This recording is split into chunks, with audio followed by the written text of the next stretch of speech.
I need some traction. Hey everyone, Lloyd Lobo here, co-founder at Traction. Today's Traction webinar is brought to you by Duplo Cloud, Boast AI, and Launch Academy. And super excited for this session. Over the last 5 years, ZoomInfo has grown 10x to an $800 million run rate business and currently at 14 billion plus market cap with over 3,000 employees and 25,000 customers. Henry Schuck here today, founder and CEO of ZoomInfo, is going to talk to us all about their journey from starting the company in his dorm room in 2007 by putting 25,000 down on his credit card to becoming a NASDAQ listed company. Henry's bootstrapped the company for the first 7 years before bringing on outside investors, and overall badass founder with lots of learnings. Bootstrapped, venture-backed, public company going from zero to thousands of employees and 25,000 customers. Henry, welcome to Traction. What a fantastic and inspirational journey you've had. Thanks, Lloyd. I appreciate it. Thank you for having me here. Awesome. And you're tuning in from just outside Boston. The weather looks nice and warm there. Fantastic view. How many people is that office set up for? So this office, I think, can hold kind of almost 3,000 people. And we're growing into it. So we've taken a portion of the office space and we'll grow into it over time. Today, there's, 50 people in the office. So our offices are open. We're encouraging people to come in and meet with their colleagues in person. But still, the vast majority of our employees are working remotely. And then where all do you have employees around the world? So we have 7 offices. Vancouver, Washington, right outside of Portland is our headquarters. Then Boston is kind of a second headquarter. And we have offices in Israel. We have R&D and product in Israel. We have about 500 people in Israel. And then we have sales offices in Grand Rapids, Michigan, Bethesda, Maryland, right outside of Washington, D.C., Conshohocken, Pennsylvania, right outside of Philadelphia, and then 2 offices in San Francisco and Seattle. I think that adds up to 7, maybe 8. Wow, what a journey from law school dorm room to global scale company. Fantastic. Yeah. Give us your backstory as a law student, putting 25,000 on your credit card. What made you decide to start the company? What else did you consider? Yeah, so I actually worked at a similar company when I was in college. I went to college at UNLV in Las Vegas. After my first year, I was out of money. And so I was looking for a job and somehow stumbled into an early entrant in the SaaS space called iProfile. Started there in 2002. And so if you think about sort of SaaS as an industry, Salesforce was founded in kind of mid 1999. And so this company was really early in the SaaS space, but I showed up.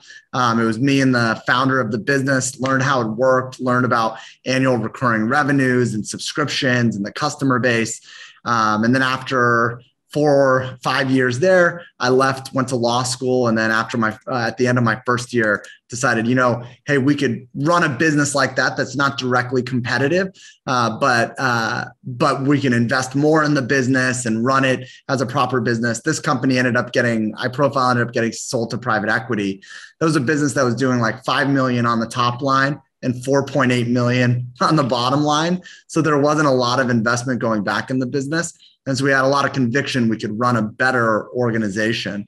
And so we started the business, put the money on the credit cards. If you fast forward quickly, 8 years from there, we ended up acquiring iProfile as our first M&A transaction. And so it was that whole sort of full circle motion was a pretty fun one. So when you started the company with some of the people at iProfile? One of my friends, yeah. Yep. Great stuff. But that takes a lot of courage to put 25K on your credit card. Venture was still around. Your previous company had been through an exit where you worked. Why didn't you consider raising venture versus putting this money on your credit card? Don't forget, this is 2007. And we founded the company in Columbus, Ohio. And so the idea of getting venture funding today is very, very different than it was in 2007. Getting venture funding in 2007 was like, if you graduated from Stanford GSB and you had some like connections into the venture capital world, you could kind of figure it out. But otherwise, it wasn't like venture funding wasn't just like swimming around the way that it is today. And so we just didn't really have that opportunity. And so we had to build a business that was really efficient, that paid attention to the bottom line, and that in a very short period of time had to be profitable, because if it wasn't profitable, there was no other room on our credit cards to take more out. So we had to get there really quickly. And so because of that, the lineage of the company is important because it makes up sort of who we are today, which is a really efficient business. And today, we're actually closer to $1 billion run rate. Today, our business grew last quarter nearly 60%, and it did it with nearly 40% operating margins. It's just very rare to see that in software. And so you just built, as a result of that funding dynamic, this really efficient business that, is a lot more in style today than it was as we built the company, and certainly a lot more in style today than it was 9 months ago. Definitely. And, my company, Boast AI, we bootstrapped it to 8 figures before taking venture. I think you need to develop the muscle to work capital efficiently. Money is a privilege, and it's not always going to be around. And if, previously having worked at venture-backed companies, raising lots of money, when you have lots of money out of the gate, you spend it. I mean, that's what you're going to do. Yeah, that's what you're supposed to do. You're supposed to spend the money. And so you don't have the time to build the infrastructure that lets you understand sort of where the dollars are most impactful in your business. And so you spend it on a lot of areas, and it's like a little bit of an experiment to understand where it is that you should be investing. The way that you build it when you bootstrap it is that you identify an area to spend your money. You go make sure that when you spend the money there, that it makes a major return for you. You keep spending money in the areas that make those big returns. You go perfect another area. It's a lot less scattershot. Definitely. So speaking of that, how did you go about early customer development to en route to product market fit? How do you find your first customers? Yeah. So, for us, we knew who our customer, we had a really tight band around who our customers would be. The business started off much more of a niche than it is today. So we amassed a database of company and buyer information on the IT departments of large businesses. And so you knew sort of who those were, the buyers, who are the sellers to those people. And obviously the sellers to the IT departments are people who sell software and hardware and information security solutions and firewalls and networking equipment, and the consulting that went around it. So and who is it in those companies? It's salespeople and marketing people. And so we had this really tight ICP, or ideal customer profile. It was tech companies. And inside of those tech companies was people responsible for sales and marketing. And so we could go out to those, we could build a really targeted audience of those people. And then we could go out directly to them and try to get them to come look at the product. And I was on the front line selling and supporting the product for the first 7 years. I carried a bag. I was in the lead rotation. And so I was hearing feedback directly from our customers. I was hearing it about our competitors. I was hearing it about the product. I was hearing it about the coverage of our product, what they wanted to see, what they wanted more of. And so I had a direct connection to customers. I'll give an interesting example of one of the ways that this helped. Historically, I had been pulling from our platform what we called scoops, which were like changes that were happening to leadership within companies, sort of the new CIO, a new VP of IT, a new director of IT at a company. And I would amass it into a newsletter that I'd send out to customers every week. But it was available on the platform, and we had made it easily accessible on the platform. And so I decided at one point, you know what, I'm not going to send this out anymore. It's just a waste of time. It's in the platform. People can get it in the platform. So I pulled it out. I stopped sending it. And the customer reaction was like immediate. Like, what are you doing? This is the most important thing that we get from your company. It drives a whole bunch of my lead generation. It's so stupid that you're not sending this anymore. And I was like, okay, got it. Like, this was a bad idea. I should just continue to send this newsletter that customers really like. But if I wasn't sort of right there on the front line with customers, there's a whole bunch that I would have missed, and I would have missed getting the roadmap in the product right. Because when you're in front of a customer and you're asking them to give you money, they're very honest with you about what they like and what they don't like. And they're just endlessly valuable information you can pick up from that. Definitely. I think every founder should go out there and sell, because, a lot of founders, they want to go and hire salespeople because they don't know how to sell. And Yep. that creates a wrong dynamic. If you're not a product market fit, or if you haven't sold, how can you teach somebody else to sell your product? Totally. I couldn't agree more. Awesome. And when you were selling in those early days, what were some biggest challenges you found? I mean, did you have a lot of selling experience, or you were figuring it out? So I was figuring it out. I did have the benefit of working at the other company. So I'd heard my boss kind of sell, but hearing somebody sell and actually getting on the phone and selling yourself, there you couldn't be further apart. I tell our new sellers here all the time, like, regardless of how good you think you understand the sales process, you need to say it out loud. The first time you say sort of what you've heard or what you've thought about from a sales perspective out loud, it often sounds much worse than what you thought it was going to sound like. And so you have an obligation to, lights, camera, action, have the words come out of your mouth and actually sell. So I had heard how the sales process worked, but I didn't really understand sales. So I was trying to consume as much as I could. I had Jeffrey Gitomer's Little Red Book of Sales. I'd read that. I read like everything I could about how sales should work. And then I tried to incorporate that into my day-to-day. And that was it. And then I got lucky enough, sort of 4 years in, 4 years in, 3-4 years in, we started hiring people. And one of our first hires, who ended up being our best sales rep for almost 10 years running, he just sort of elevated the game with everybody around us. And so we all sat in one hallway. You could hear people selling. And so you were learning from one another, and you could hear him doing all of the right sales things. And so, asking for the follow-up, being specific about it, asking for the sale, asking how the decision gets made, all of these things that are generally like the uncomfortable parts of a sales call, he just did with ease. And so there was no excuse to not do those things as well. And so we were learning from each other and consuming as much as we could from what was available. Fantastic. Love it. And at what point you felt you had product market fit? Like, what point you felt like, hey, you know what? I think this is worth keep spending money into. Customers love us. They're not leaving us. Was it that email or those customer emails you got when you were canceled that newsletter, or what was it? I think at first the emails that we sent out to prospective clients included a sample of our product, and the response rates were really, really good. And so you knew like you had a product that people needed or at least wanted. And then we sold our first deal in the first 6 months, and it was a publicly traded staffing and recruiting firm that was spending $15,000 for an annual subscription with us.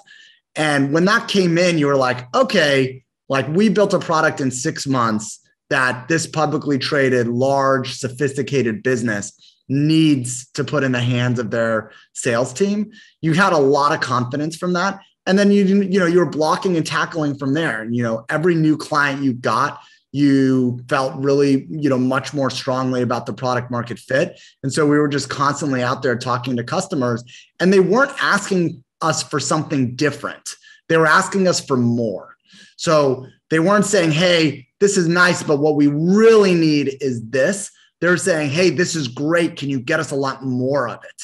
And so the product market fit was there from the beginning. And when customers are asking you for more of what you offer versus something totally different, that's pretty insightful that you're right there on product market fit. Definitely. Now, did you have any specific milestones? I mean, what lessons can early stage founders take here in terms of setting goals and milestones in those early days? You have an idea, you try to get maybe 5-10 customers to validate it, to try it out. at what point do you move on to product market fit, scale, add more people? What are some milestones you recommend setting in those early days? Yeah, so I think at first we're setting milestones. We still set milestones kind of all along the way. And so you're always going to have those in front of you.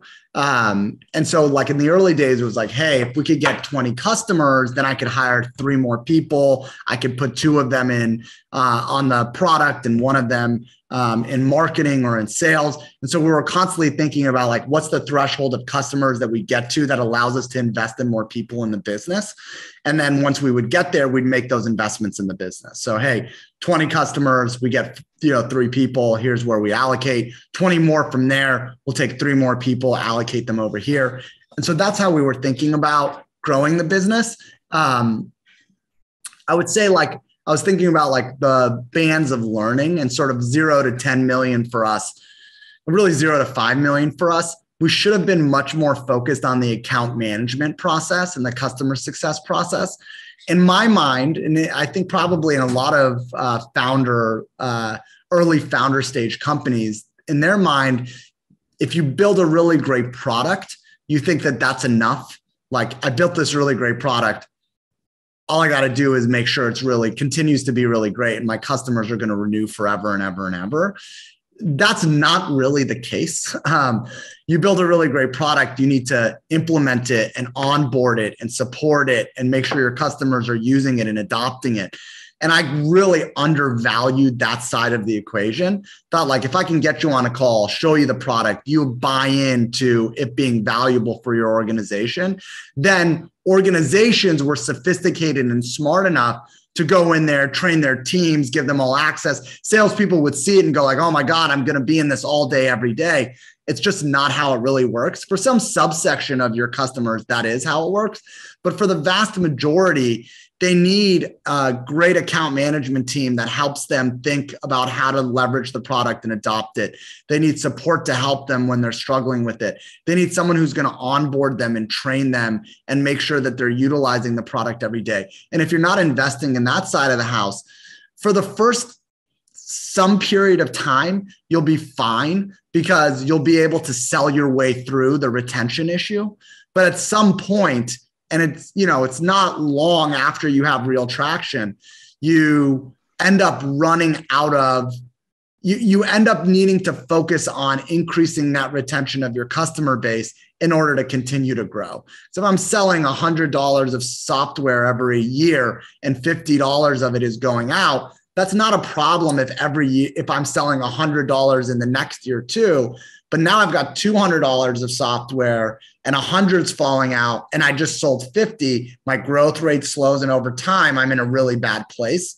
And so in the early days, I didn't spend enough time or energy around product adoption and around customer success, which then, ultimately drives the core growth engine in your business. At what point, or what did you do to fix those things? Who did you add? What were some roles and what were some tactics you implemented to get that going? Yeah, so first we added customer success managers or account managers, people who were responsible for bringing the customer on, training them, setting up their users, and then responding to customer requests throughout that time. I remember the first one we hired, it was really funny because it was like, when you're a small business, you're not like out there getting the most professional, experienced people. You're getting whoever will come into the door at the salaries that you provide. And then the big opportunity that you have is to really develop the people around you into really great people. But I didn't appreciate that so much at the beginning. We brought some account managers in. They had worked at big companies before. And I was just basically like, okay, install GoToMeeting and set up the GoToMeeting with the new customers who come through, and then, train them. I remember the first time I did this, one of the account managers was like, how am I supposed to know how to do a GoToMeeting? Like, no one's trained me. No one's taught me. I don't know how to do it. And in my head, I was like, my goodness, like just Google how to start a GoToMeeting. Like, or do you need me to Google how to start a GoToMeeting for you and just like link it to you? And what I realized is if you go out and you hire really young people who haven't had a lot of experience, it is your job to develop and coach and mentor those people. The guy who became our chief revenue officer, up through $300 million in annual run rate. He came into the business. He had never had a professional job. He was a professional poker player before he came in. Sat down in his seat and I said, okay, open Outlook. I've sent you a couple of emails. And he said, what is Outlook? And I remember like in the moment just being like, what do you mean? What is Outlook? What do you mean? What is Outlook? Outlook, open Outlook. It's like, I have no idea what Outlook is. So like that was where you started with your talent in a startup phase. And you have to wrap your mind around that and then know that your job in the early phase is to find raw talent, but it's going to be raw and really develop it into world-class people. And so that is what we did better than anything. We really developed raw talent. We identified raw talent, and then we were really great at developing it. That is, a lot of people don't realize this because everyone, when you're a founder, you're in this mode that I can do everything. You're a Swiss Army knife. You hire people, you assume they know, and you get frustrated. But having patience is one of the key lessons there. What were some of the big challenges you faced in the early days, and some tips for founders to overcome them? Yeah, so we had a pretty well-funded competitor. So you have us with like $25,000 on our credit cards, having never done it before. And then we had a venture-backed competitor of ours with, they had real millions of dollars in venture funding. They had a real executive team that had come in from another software and data business. And so we felt for the first many years like we were just kind of second fiddle to that company. And so what we were really focused on early on was, how do we win? And like, how do we strategically build the product in the right places? How do we make sure that we're paying attention to the market and paying attention to our competition so they don't get ahead? And how do we make sure that we can be competitive even though we're not as cash resourced as they are? And so I think early days, regardless of your competition, you should just be focused on building a great product. You should pay attention to what your competition is doing because you don't want to there is another group of people who are focused every day on solving the same problems that you're solving. They may figure out something that you're going to figure out, but you might be 6 months or a year later to figuring that out. And if you can get a jump start on that, that's really valuable. But I think the biggest lesson is paying attention to your go-to-market motion. How do you sell the product? How do you generate leads? Are you being most efficient with the way that you're generating leads? Is your messaging right? Are you presenting your product well? Are you leaning in on areas that you're strong, that your competition is weak at? Are you building product and then presenting product that resonates with your customer base? I think those are kind of the big lessons early on. Use go-to-market as a strategic advantage because most people become very focused on the product and then singularly focused on the product. And then they forget that the go-to-market motion is a critical part of running the business. And if you can get that right, make that efficient, make that really effective, you have a real opportunity to run circles around your competition. Certainly. How did you develop that go-to-market engine? What are some key ingredients of developing that for early stage founders?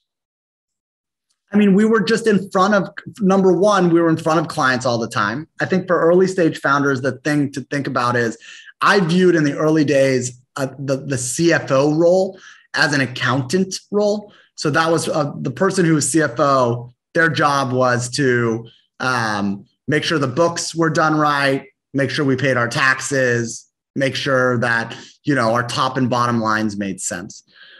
But a great CFO gives you an insight into the rhythm of your business. And so when we brought in our first CFO, what we got was really a business partner. And that's what we should have been looking for anyways. And so you got somebody who was able to, with numbers and visualization, show you the patterns in the business. And once you were able to see that, you can make much better decisions about where you should invest, what's going well, what's going poorly. Is our enterprise segment outperforming our mid-market segment, our SMB segment? What's happening in all those segments? Should we make more more investments in each of these segments. And so getting in the early days a CFO who can be a business partner and who can spell out with numbers and visualization what's going well in the business and where you should be making investments, that was a big inflection point for us. At sort of what revenue range you recommend that CFO, and is sort of fractional a good enough compromise when you can't afford, especially you are bootstrapped, right? Yeah, I mean, so we probably added this later than you should have. So we added this kind of at a $25-30 million revenue run rate, which is way later than I think you should. I think at 10 million, you definitely having a very functional CFO who's a business partner makes a lot of sense. Definitely. Awesome. Now, I want to dive into scaling, right? At what point, what were some of the key inflection points for you guys? Was it 1 million? Was it 10 million? And what changed? What were some changes you made at each of those phases?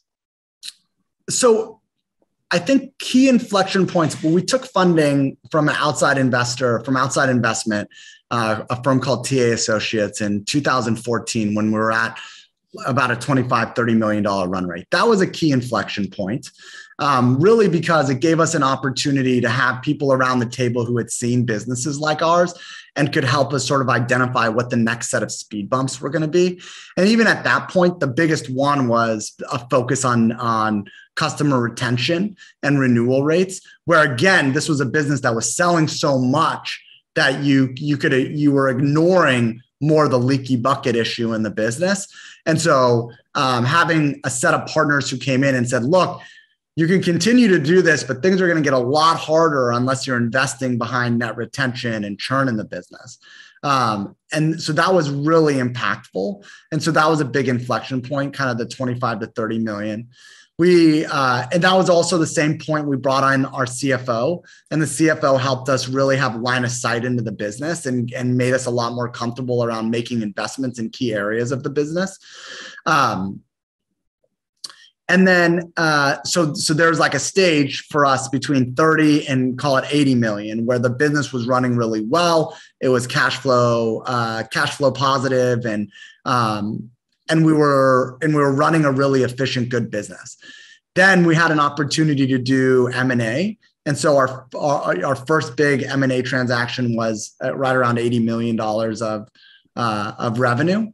And then we brought in a company, we integrated a company that was doing about $40 million in revenue. Another key learning there is very similar companies started off at the same time, but we just very similar products. But our go-to-market motion, again, was far superior to theirs. And so our efficiency in the business was far higher. By the way, getting real efficiency in go-to-market gives you an opportunity to invest in all the other parts of your business. The more efficient you are at customer acquisition, the more you can invest inside of product and R&D and for us, data that we're providing our customers. And so that became not only a strategic advantage in our ability to do M&A along the way, but also was a strategic advantage in our ability to invest more in the different areas of our business than our competitors were able to do, because they were running much less efficient customer acquisition motions.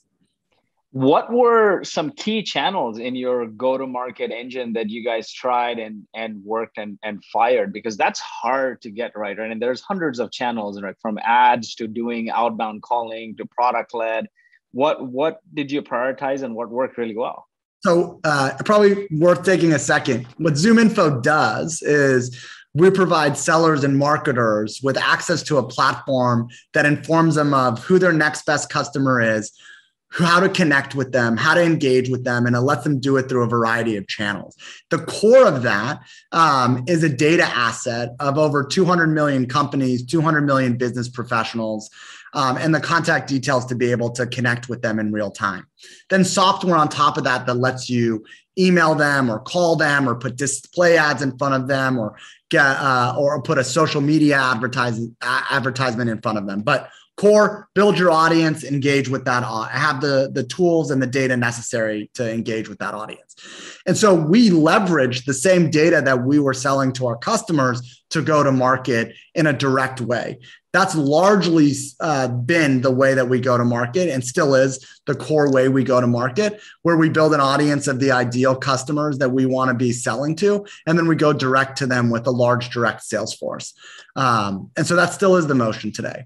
I think land and expand has become a bigger piece of the motion for us. So we may land a company at a $20,000 ASP, but over time, depending on the size of that company, we grow that account to $40,000, $100,000, or in some cases, $1 million or more. But we can start in a small segment of the business, prove our value, and then grow.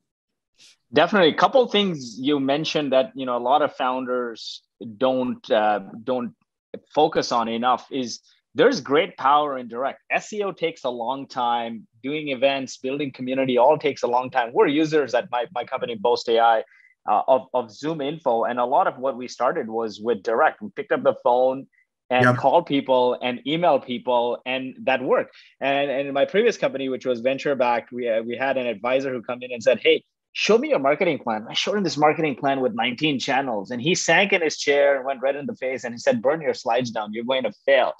Figure out one thing that works." And I'm like, you know what? If I look at it, the only thing that works is sending cold emails and making cold calls, but it's not really working. And we were sending 50 a day. And he said, just jam more data, get more data, send more data, get to a critical mass, and that works. And then, you talked about audiences. That amplifies everything, right? Because if you're emailing people and calling them, then you can leverage that data to run Google ads to them. Or if you throw webinars, you cold email people to invite them to webinars. And that creates this sort of, you're touching all the points around them for that circle of influence, and it becomes warmer and warmer, and they fall. And then the other thing is people undervalue land and expand. Everyone's looking for the next growth hack. How do I get this customer? But there's real value in expanding the customer, selling more to them, getting them to buy more, and staying focused on that. Yeah, I read an article at one point that said buyers want to buy more from a company they just bought from because just the decision to buy more validates the earlier decision to buy. And so I buy from you, and I am incentivized mentally to buy from you again because it validates the decision I made to buy from you in the first place. And so you have an opportunity to really to sell more to your existing customers. You want to nail that onboarding and implementation phase so they feel really good about the investment that they've made. But buyers want less vendors, less relationships, not more. And so if you have an opportunity to sell either more users and adjacent product, you move them up a tier. Those are all opportunities to continue to monetize the motion. Definitely. Yeah, and I think that's right. I think cold calling, cold emailing is really valuable. One of the things that we offer our customers, which there are kind of ways to get to the exact right audience. First, intrinsically, you have a sense for who your ideal customers are, what they look like, and who the buyers at those companies are. And so that's not everybody in the world, right? And okay, companies between 50 and 250 employees, they're our best customers. And I don't want to talk to the CFOs in those businesses, even though it's a finance product. I'd rather talk to the VP of finance, the director of finance, the manager of accounting. And so, okay, now I can go build that audience, 50 to 250, get the managers of accounting, the directors of finance, build them into an audience. And then I'm going to have an outbound motion at those folks, right? But then there are going to be signals that come in that should move the priority of who I'm doing outreach to and how I'm doing outreach to them. So for example, in that universe of 50 to 250 companies, some things are going to happen. For example, new CFO comes in. Okay, great. That could be a real trigger for me. And so if a new CFO comes into one of those accounts, I want to move that to the top of the line and start calling and start emailing it with more resources. I may find that they added a piece of software in that 50 to 250 group. I may see that they added NetSuite, a financial software. Great. That should be a trigger that they're sophisticating the way that they think about finance. I'm going to go talk to those people. Maybe they hired a VP of FP&A for the first time, and that's a buyer that you talk to. How do I move that account to the top of the line? Or maybe they visited your website. They come to your website 99 out of 100 people who come to your website never fill out a form. They're completely unidentified. And so you spent all this time and money building content, doing webinars, sending emails, making cold calls, doing Google ads. And then 100 people come to your website and only one tells you who they are. What about the other 99 that showed up? You have no ability to understand who they are. You can't run a targeted play. And so within ZoomInfo, we have a data product that you put a pixel on your website and we can start identifying the companies that come to your website. And then you can run an automated motion behind them. If one of the companies in my 50 to 250 audience comes to my website, move them all the way up, send them an email in an automated way, tell a seller to call them, capture the buying team and send them an email immediately. And then intent data, which we think is super important. I know someone came to my website, but what if they're researching products and solutions like mine, but on the open web? So I don't know that they're on my website, but they're out there researching R&D tax credits on the B2B web. How do I find that universe of people and make sure that I'm talking to them and reaching out to them in a different way? And so really bringing all of that sort of go-to-market glue together in one platform has been our goal with ZoomInfo, but it's also been how we go to market and drive the motion. And the more targeted you can be, obviously the better. You want, instead of one segment of 10,000, you'd prefer 10,000 segments of one. And you want to be able to personalize your message that way. And so being able to get these insights against your target market, that's what drives incredible efficiency in your go-to-market motion. Definitely. A lot of people want to have these big ICPs, but there's great value in narrowing it down, because focus brings not only clarity to your messaging, but also the channels and how you spend, the more focused you are. So I love that. Now, you raised this round of funding at 25, 30 million, close to 30 million ARR. Why did you raise the money and how did that change your company? Because, when you're bootstrapped, you're doing more with less, you're stretching each dollar to 2, maybe 3, you're moving in a very capital efficient way. The mindset is different. But when you raise venture capital, when you raise outside funding, it changes your company in many ways, right? Yeah. So I think first, it did two things. One, our partners there were really clear about the fact that they liked the way that we ran the business. And so it wasn't like, hey, here's a whole bunch of money, go blow through it and, mess up all the metrics of the business.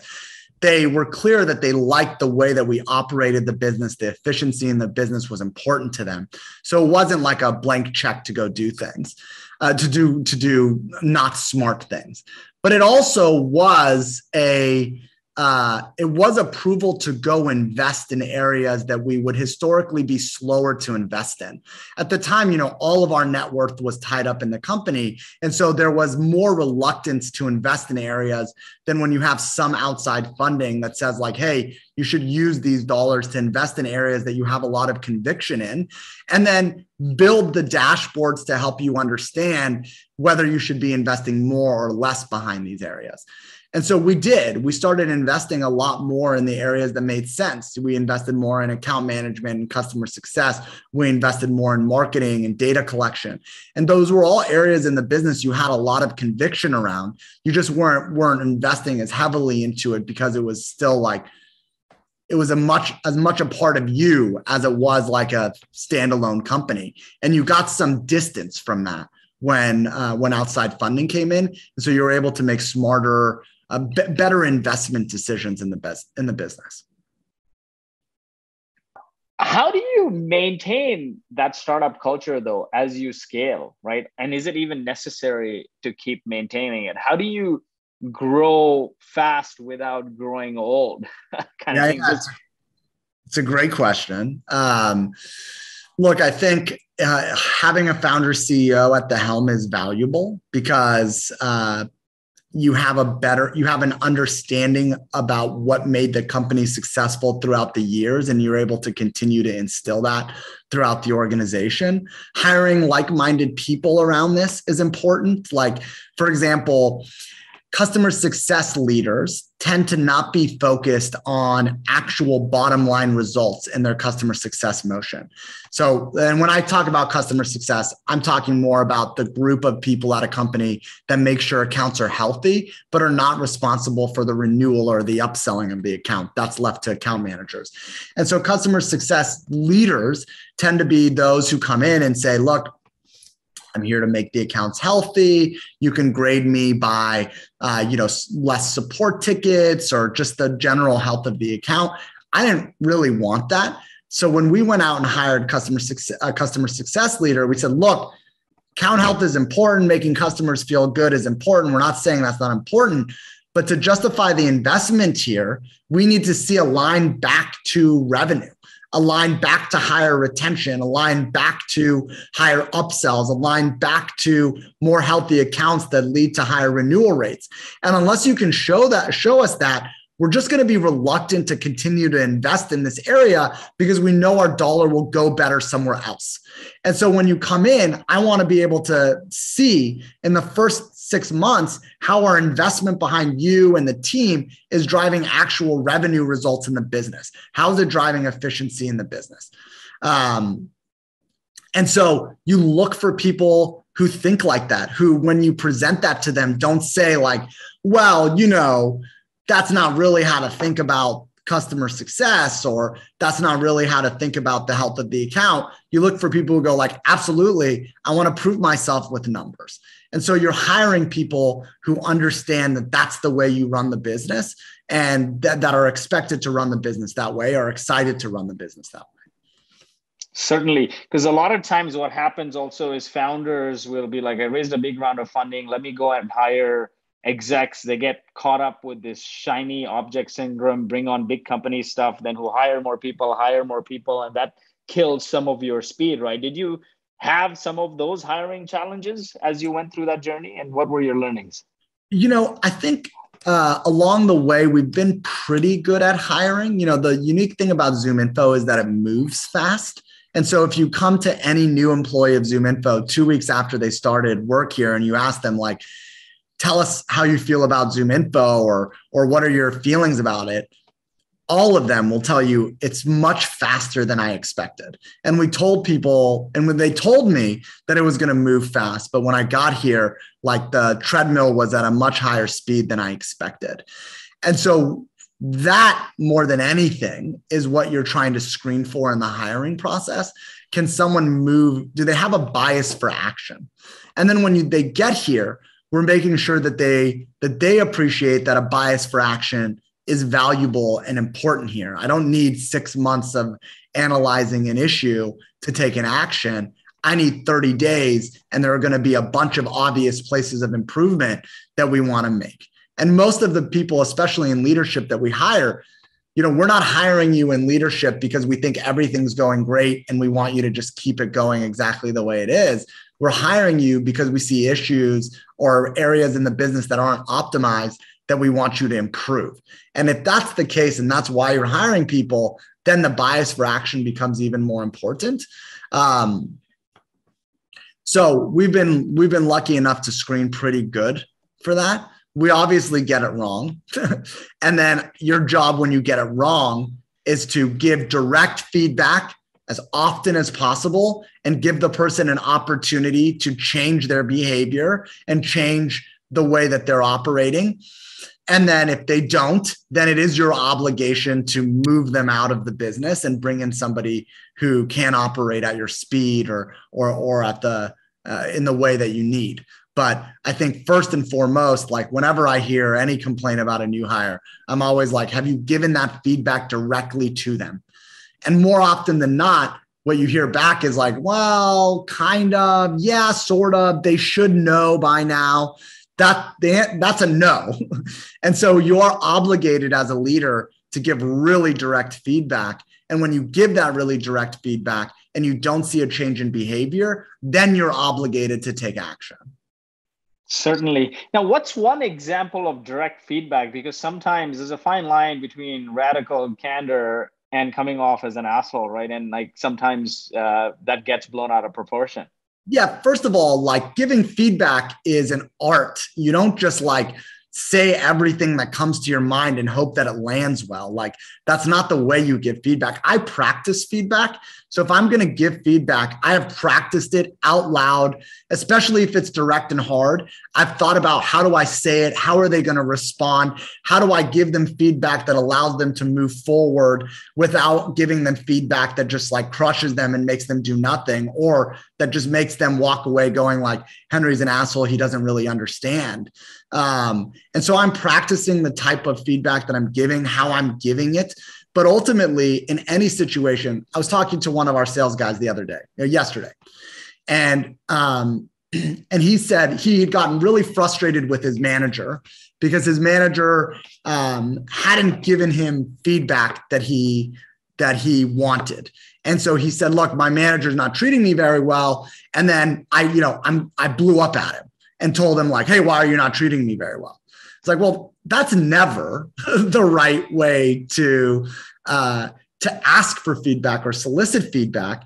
What your job should be is to go to your manager and go, look, I think I'm doing a really great job. And, but I recognize that there are probably areas that I'm blind to, that I don't know. And so when I come up in a conversation with another sales leader, how are you talking about my strengths and my weaknesses? And tell me what those weaknesses are so I have an opportunity to go affect them and make them better. Because weaknesses can just be weaknesses for a moment. And you can improve on those weaknesses.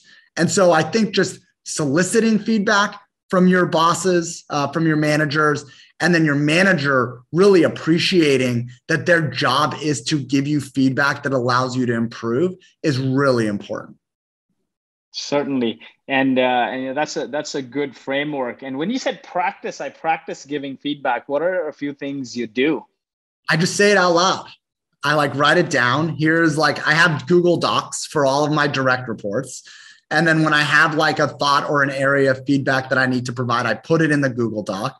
And then leading up to my one-on-one, I write out sort of like how I'm going to say it and how I'm going to deliver that feedback. Not all feedback is like, out of 10 things of feedback, only one of them am I really having to work through the talk track on. 9 of them are just like little things like, hey, I didn't really like the way that this got done. Can we like work on how that gets delivered? Or, hey, I'm not sure this person is the right hire in the position. I haven't been terribly impressed with the work that I'm seeing from them. Are you seeing that too? And can you work with them on that? But then 1 out of 10 of them just requires me to really think through how they're going to receive it, what they're going to say in response to that feedback. And then I can work in the answers to their response to the feedback. So instead of like waiting for them to respond, I can include it in the way that I give the feedback. And then I'm saying it out loud, because once you say it out loud, sometimes it sounds stupid and you realize like, oh, that sounded terrible. And that's not how I want to give that feedback at all. You want to give feedback in a way that the person receiving the feedback views it as an opportunity to improve. And that's the art of it. How many direct reports do you have now? I have 7. And I guess like the number is between 7 and 8. That's efficient before you can't do one-on-ones with them, right? Yeah, yes. It depends on how frequently you want to do one-on-ones. If you're doing them weekly, then I would say like it starts getting inefficient at 8. If you're doing them bi-weekly, you can probably get a couple more in there. I'm doing a number of skip level one-on-ones too. They're super insightful because that's where you get, honestly, I think that's where you get the best information. You go 1 level below your direct reports and you're hearing about real issues in the business that you can triangulate and synthesize and then go work on. So if I hear from 3 people that they're not getting support from their HRBPs 2 levels down, I can go start talking to my CHRO about why I'm hearing that. But 1 level below is super valuable from understanding the pulse of the organization. 1 level below your direct reports is really where you hear it. Definitely. Now, and route your journey from startup to IPO and beyond. How did you build your team, or in which order? Like, who do you bring on when you're maybe at Series A? Who are the key leaders you bring on?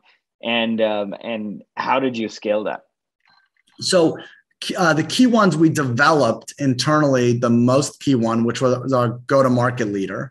So that's the most important hire, your VP of sales, your VP of account management. Those two are incredibly important. If you're the founder, you're probably pretty versed in the product. And so, I held on to product for probably, much longer than I should have, but I had talented product management people I think are probably the next hire after you get really good go-to-market folks, assuming let's just assume when you started the business, you had a great CTO. Otherwise, you got to bring that person in kind of right away. Then go-to-market, then product. I say CTO, go-to-market, product is the way that I would think about that hiring. And then at some scale, you need a great people person, a great chief human resources officer. Certainly. Now, let's shift IPO 1 second. Why did you decide to IPO, and what are some key ingredients companies need to have to IPO successfully like you guys have? So we IPO'd the business. The business was growing, top line, doing that profitably. It was a business that public equity investors were saying that they wanted to see on the public markets. We had a lot of visibility into the future growth path of the business. We were in a large total addressable market, a $70 billion plus total addressable market today. So you knew you weren't going to run out of runway, run out of customers. The go-to-market motion was working. We had the best set of leaders that we ever had. And the public markets were open for companies like ours. And so we started the process to go public. We were originally going to IPO in March of 2020. We obviously didn't. March was kind of the beginning of the pandemic. We ended up going public in June. I think the most key ingredient is you have to have a great CFO. Your CFO is really important in the IPO process. Their ability to build the right forecasting mechanisms with your go-to-market leaders so you have visibility into the future of the business is really important as a public company. And then you have to, as a CEO, be prepared for the fact that fundraising is now full-time. So instead of having a fundraising process and then waiting 3 years and having a fundraising process again, you're always fundraising. So you're always going to conferences. You always have an earnings call coming up. It's just like a fundraising moment. You're always talking to your investors. You're in a constant state of fundraising. And so you just want to make sure you're going in eyes wide open to that. Certainly. Now, I'm sure, do you advise a lot of companies, angel invest? Not really. I'm on a board of a company. I don't angel invest really because I just want all my focus to be in ZoomInfo. And I found early on that whenever I invested this way or angel invested, it by definition took some of my focus. And so I don't. But I do advise. So if we have 25,000 plus customers, and those customers are largely made up of founder CEOs and startup CEOs and VPs of sales and marketing who throughout the years want to ask me a question or get advice from me. I did one this morning. And so I'm always open to taking calls from that, especially if there's a mutual customer relationship there, and doing sort of advice that way. So yeah, I'm doing that. Cool. So from all the startups you've seen and your experience from zero to IPO and beyond, what do you think is the number one superpower a founder needs to develop? And what are the key ingredients to building a successful startup that are a must? I'll tell you, when I meet the most successful founders that I meet are the ones who are really not satisfied with where their business is, regardless of how successful their business is. They might have just gotten an $80 million round from Andreessen or Kleiner or whoever, and they still show up to that meeting just like they feel like a wartime general. They're just like, oh, I've got this thing wrong and that thing wrong. Their business is growing 100% a year. This thing's broken. I got to hire this person. I'm not doing well at that. How do you solve this problem? How do you solve that problem? The founders who wake up every day focused on the things in their business that they need to improve and are totally discontent with wherever their business is at any given time, those are the ones that I'm most excited about engaging with. Certainly. And from those ingredients of a startup success standpoint, what are the key elements you found that you definitely should prioritize? I think being focused on areas of improvement in your business, A. I think B, having a really defined go-to-market motion, knowing how you go to market, who your ideal customers are, how to optimize that entire motion, I would say is the second one. And then the third one, being really vigilant about talent. What is your talent hack? Because what ends up happening, and especially when you're smaller, is you hire a bunch of people in your sales org, hire 10 people, 8 of them leave in the first 3 months. And so having a plan around how I identify talent that sticks and then delivering that plan in your business over and over and over again, I think is probably the third most important. Awesome. And as you look back on your journey, was there a really tough point? And what was it? How did you navigate that? I mean, look, I think every day in any business, if you're like the founder that I just described, you're constantly looking at things that are not going as well as you want them to be. And so every day you're coming in trying to solve those issues in your business. And so it never really feels like an opportunity to celebrate or pat yourself on the back or take a deep breath, because nothing is ever really going as well as you hoped it would, as well as you imagined it in your mind. And the minute those things are going well, there's some other thing that you need to go solve that's not going that well. And so it's every day is a challenge when you're trying to improve and grow your business. And if you're not feeling like that, business is probably not growing. Pain is the precondition for growth. I love it.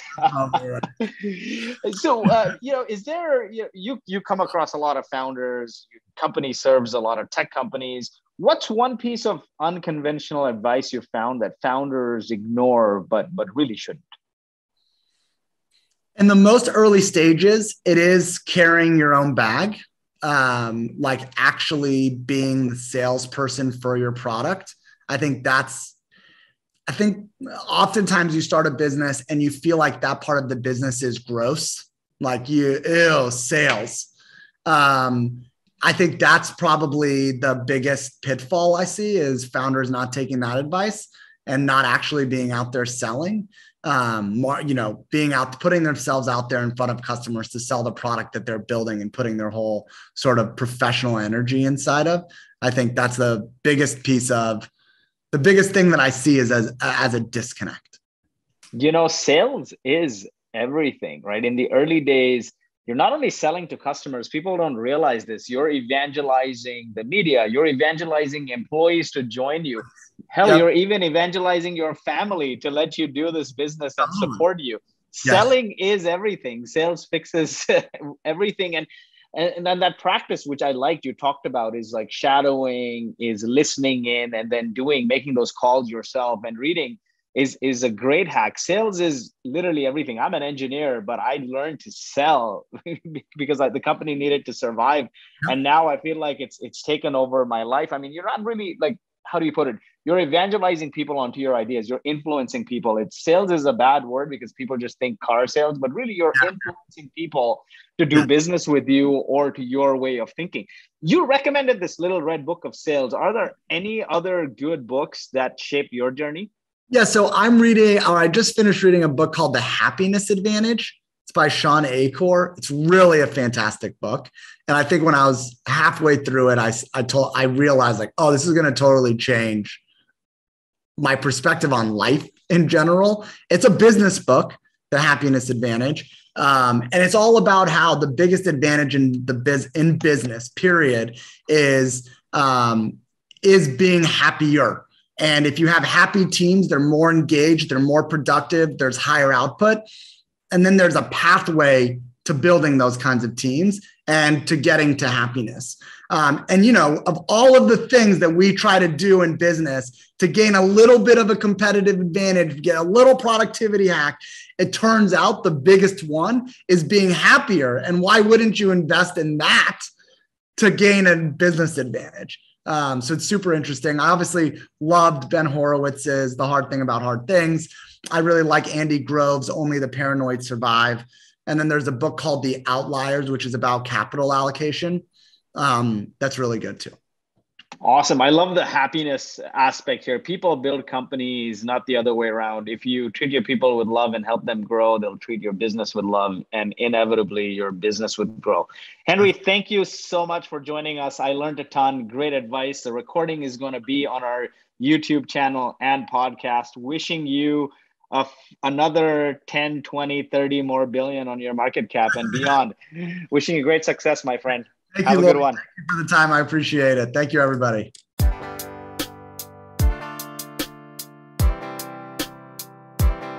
I need some traction.